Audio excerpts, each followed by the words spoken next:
bienvenue pour cette nouvelle vidéo des films du grenier. Aujourd'hui, comme vous l'avez vu dans le titre, je vais vous parler des salles de cinéma. Parce que oui, vous en avez certainement entendu parler depuis maintenant, environ 2 ans, à cause de la pandémie. L'exploitation cinématographique, ainsi on appelle cette activité, est en difficulté du fait de perte de chiffre d'affaires, de perte d'activité, et par conséquent, sur le plan des bilans et des bénéfices et du chiffre d'affaires, forcément ça pose problème. Mais attention, j'ai envie de vous dire quelque chose de très important, c'est que la pandémie n'est pas responsable de la situation. La situation, elle est due bien avant du fait de choix politiques ou d'orientation, ou peut-être aussi d'un décalage par rapport à la réalité du marché, à la réalité des envies, des besoins, des demandes et des inadéquations de l'offre que certaines sociétés ont faite, en croyant, en espérant pouvoir réussir à véritablement développer leur activité en faisant une offre parfois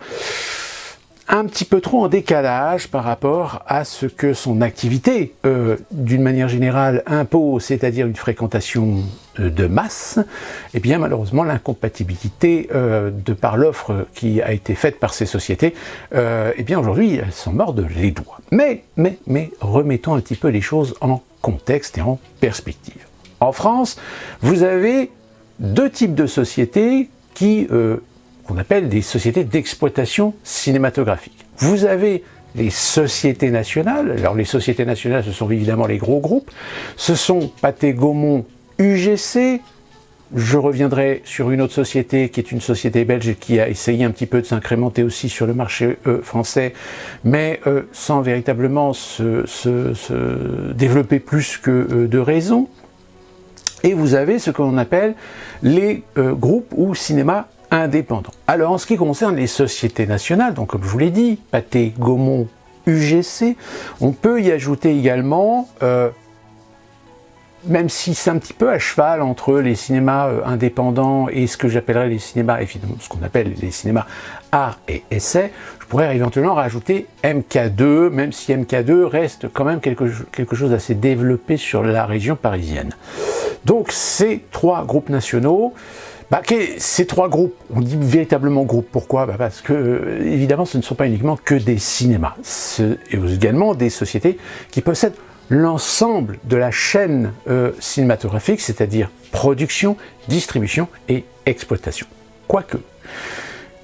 Je dis quoique parce que si dans l'opinion, si dans la conscience collective par rapport aux salles de cinéma, Gaumont, Pathé et UGC sont les cinémas les plus connus, malheureusement les choses sont en train de changer, elles ont déjà changé depuis très longtemps. En effet, avant les années 2000, en effet ces 3 groupes se faisaient plus ou moins concurrence. Je dis bien plus ou moins concurrence. Pourquoi? Tout simplement parce que la réelle concurrence était entre UGC et Gaumont-Pathé. Pourquoi je dis Gaumont-Pathé? Tout simplement parce que Pathé est dirigé par Jérôme Seydoux. Et Gaumont est dirigé par son frère, Nicolas Seydoux. Si bien que ces 2 présidents se sont toujours arrangés pour se partager le marché de l'exploitation en France, si bien qu'il était très très rare d'avoir dans une même ville un cinéma Gaumont et un cinéma Pathé. Sauf que, malheureusement, Gaumont avait fait des choix politiques internes en matière de production qui lui ont valu d'être dans une situation financière extrêmement difficile et délicate à l'aube des années 2000.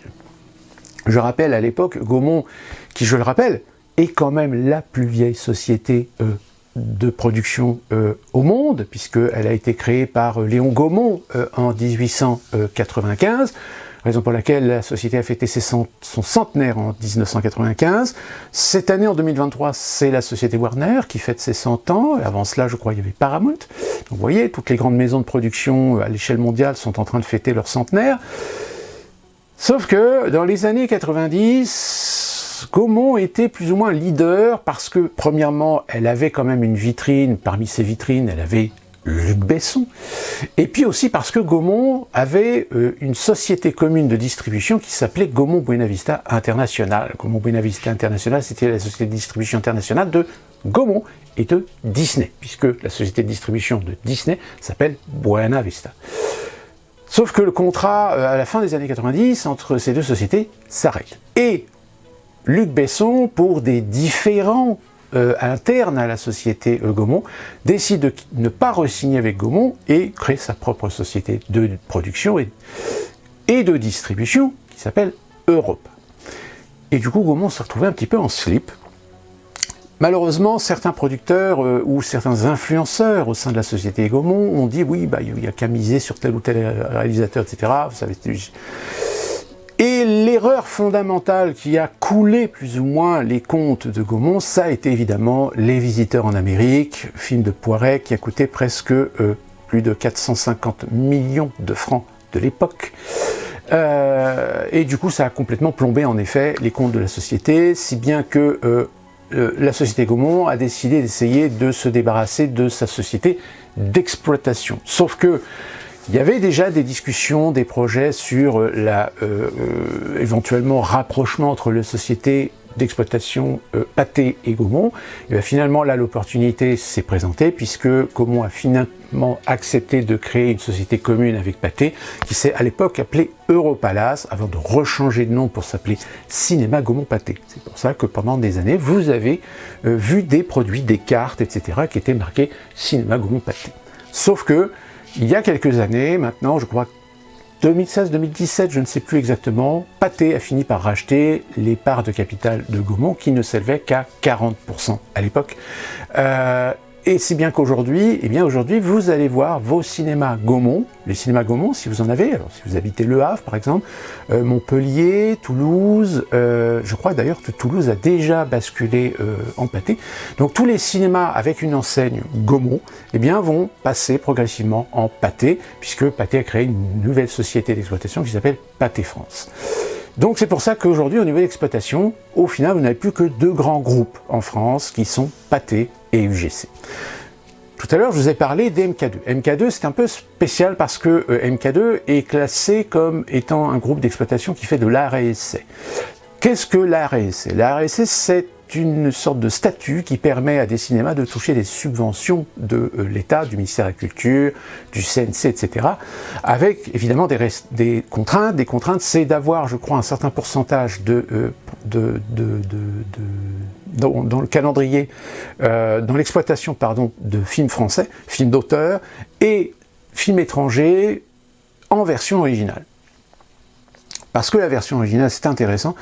Contrairement à un film en version française, lorsqu'un cinéma prend un film américain, par exemple, en version française, en règle générale, le distributeur, imaginons Fox, par exemple, ou Disney, va prendre 45% de la recette et l'exploitant n'aura que 30-35%, puisque le reste, c'est évidemment les taxes, ASM, etc., CNC, fonds communs, etc. Et au fil des semaines, dans le contrat d'exploitation, puisqu'il y a un contrat d'exploitation, le pourcentage du distributeur va dégraisser et évidemment c'est l'exploitant qui va en tirer bénéfice.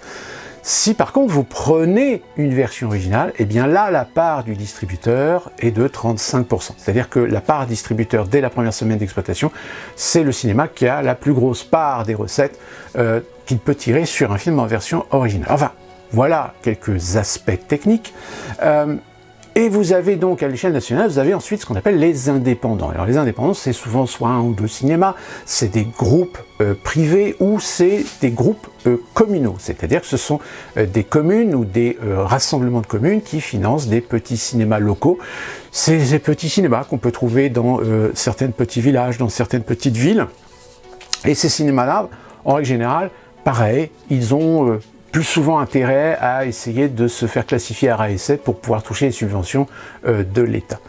Alors, la crise que vous avez peut-être entendu parler, c'est tout simplement parce que d'un côté, vous avez des exploitants, donc les gros groupes, qui ont investi dans les années 90 en construisant des multiplex, qui ont investi sur du matériel numérique, même s'il y a eu des accords et des contrats pour pouvoir justement aider les petits cinémas à s'équiper en cinéma numérique. Et puis, il y a eu quelques années, depuis ces dernières années, des investissements sur l'IMAX, sur la 3D, sur le Dolby 4DX, sur le Dolby Atmos, etc. C'est-à-dire des technologies, mais que personnellement, moi, j'appellerais des gadgets. Sauf que le problème, c'est que c'est des gros investissements. Et ces investissements, eh bien, il faut les rentabiliser. Et comment est-ce qu'on rentabilise un investissement si ce n'est sur le prix de la place de cinéma?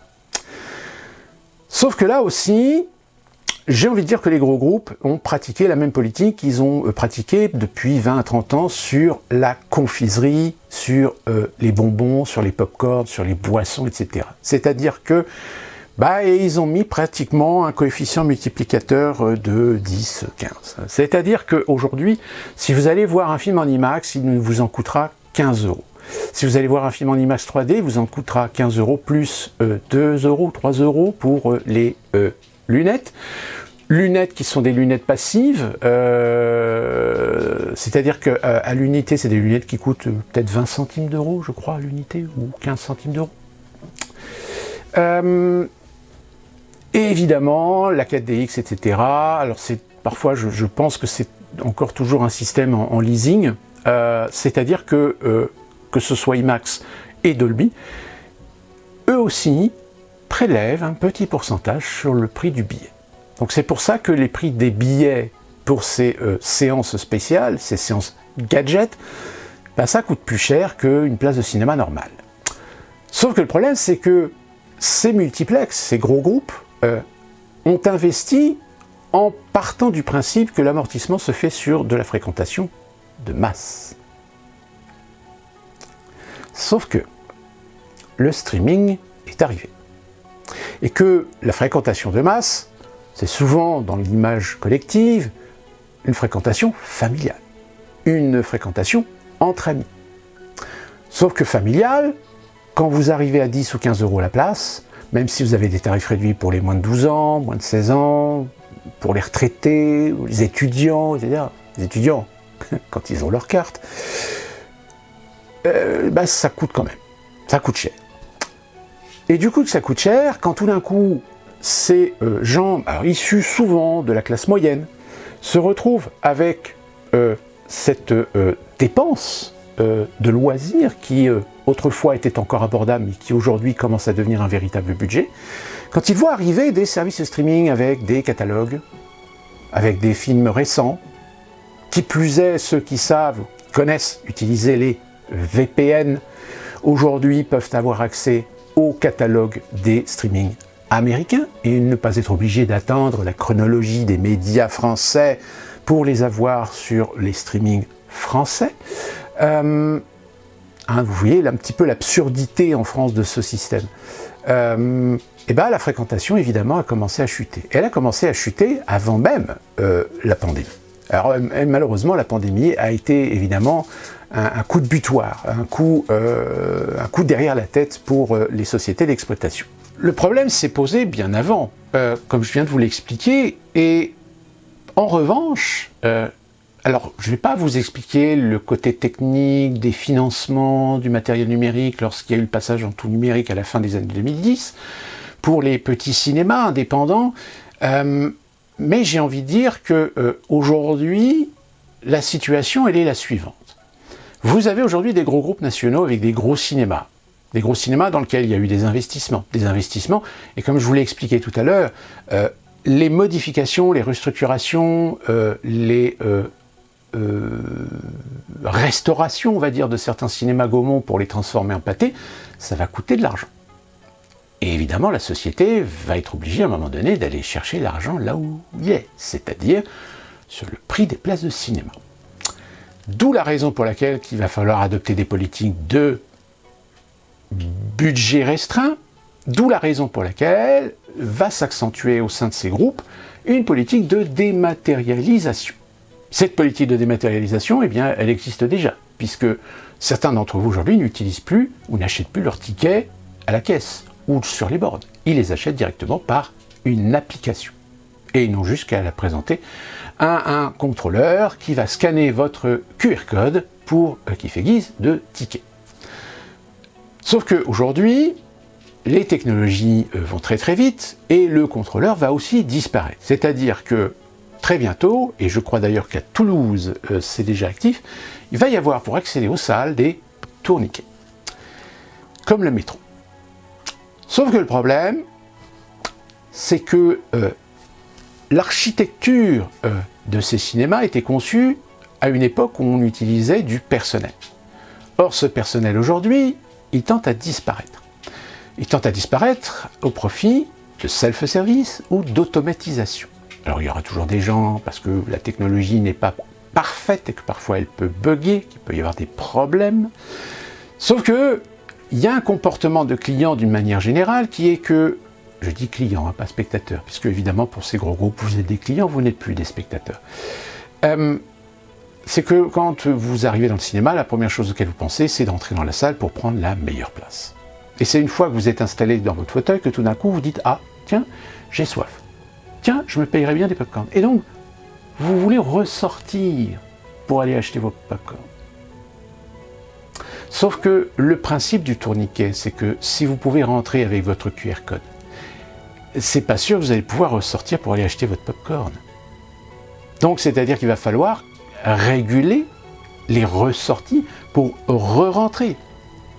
Donc, alors certainement qu'il va y avoir des politiques qui vont s'adapter, c'est-à-dire que vous allez pouvoir sortir de la salle, mais si vous sortez de la salle sans votre téléphone et sans votre QR code, vous ne pourrez pas re-rentrer dans la salle si vous n'avez pas votre QR code. Vous imaginez un petit peu le bordel? Et donc je reviens sur les petits cinémas, les cinémas indépendants, les cinémas d'arrêt-essai. En revanche, eux, ils ont, je dirais, aujourd'hui une opportunité de trouver une politique commerciale, une politique budgétaire à l'équilibre. C'est-à-dire en investissant dans le spectacle. Le spectacle cinématographique. C'est-à-dire qu'aujourd'hui, en France, vous avez des cinémas indépendants, des cinémas d'arrêt-essai, qui aujourd'hui trouvent des accords avec certains distributeurs pour faire des événementiels, pour faire des rencontres avec des acteurs, des réalisateurs, faire parfois ou organiser avec l'aide locale de municipalités des festivals ou des événementiels, des soirées comme moi j'avais connu à l'époque où quand je travaillais dans un cinéma de centre-ville, nous avions une coopération avec une association pour organiser tous les mois une nuit à thème, c'est-à-dire une nuit à thème avec 3 films.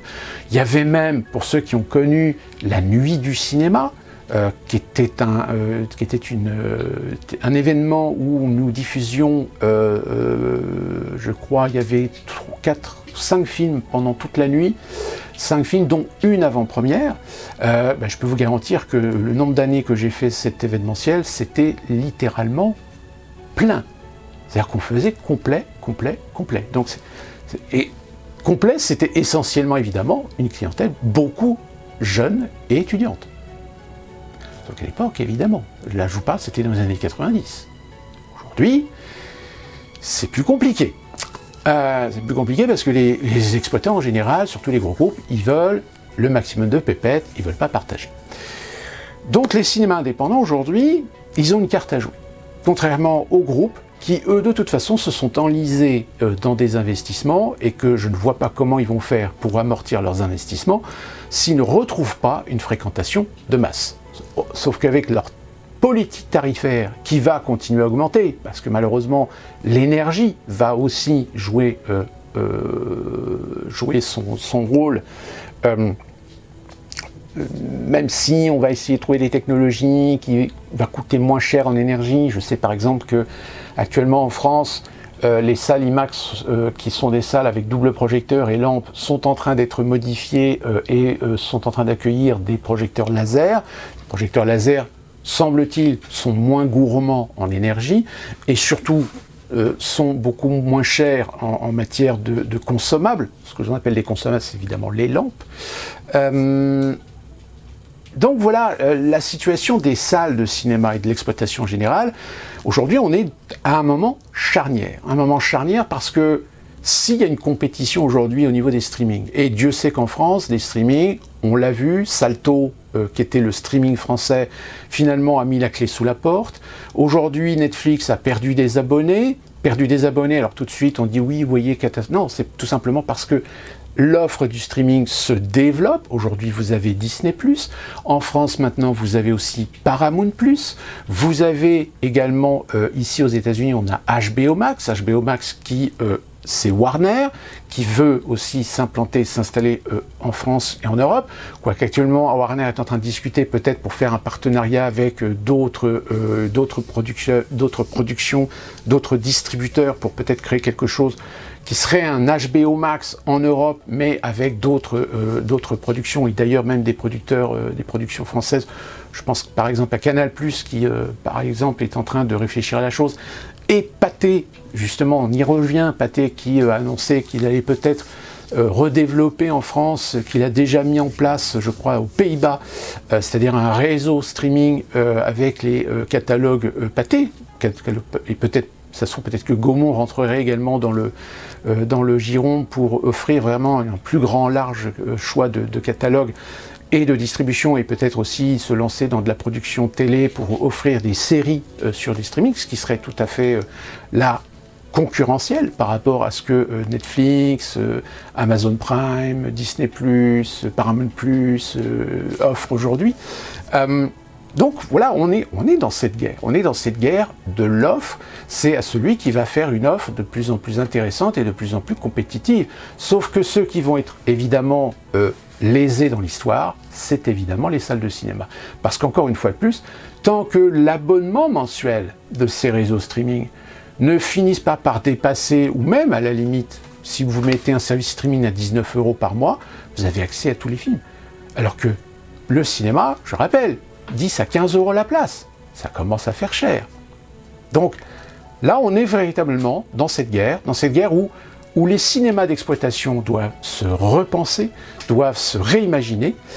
Pour ce qui concerne les États-Unis, moi je vous le dis sincèrement, j'ai travaillé dans un cinéma Regal, ce cinéma a fermé au mois de novembre. C'est-à-dire que Regal est en train tout simplement de liquider un certain nombre de cinémas, tout simplement parce que Regal, le propriétaire, c'est Cineworld. Cineworld a été déclaré en banqueroute au mois de septembre de l'année dernière.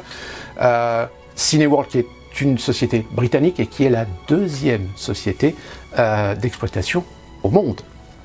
Donc quand la deuxième société d'exploitation mondiale est dans la merde, j'ai envie de dire que l'exception française réussit peut-être encore à amortir un peu les coûts, sauf que il y a un moment donné où il va y avoir des choix et il va y avoir des décisions plutôt drastiques, voire dramatiques pour les cinémas en France. Donc voilà un petit peu ce que je pouvais vous dire sur le sujet. On y reviendra certainement de façon un peu plus précise suivant l'évolution des événements. Donc maintenant, vous comprenez un petit peu que lorsque vous allez dans une salle de cinéma, eh bien, voilà, c'est... il y a peut-être des choses qui vous dérangent, etc., mais elles sont la conséquence finalement de politiques budgétaires, de politiques économiques. Et je le rappelle, les cinémas d'art et essai, les cinémas indépendants n'ont pas les moyens de vivre avec le prix du ticket. Donc c'est des cinémas qui sont obligatoirement subventionnés. Sur ce, on se retrouve très prochainement pour une vidéo et d'ici là, portez-vous bien.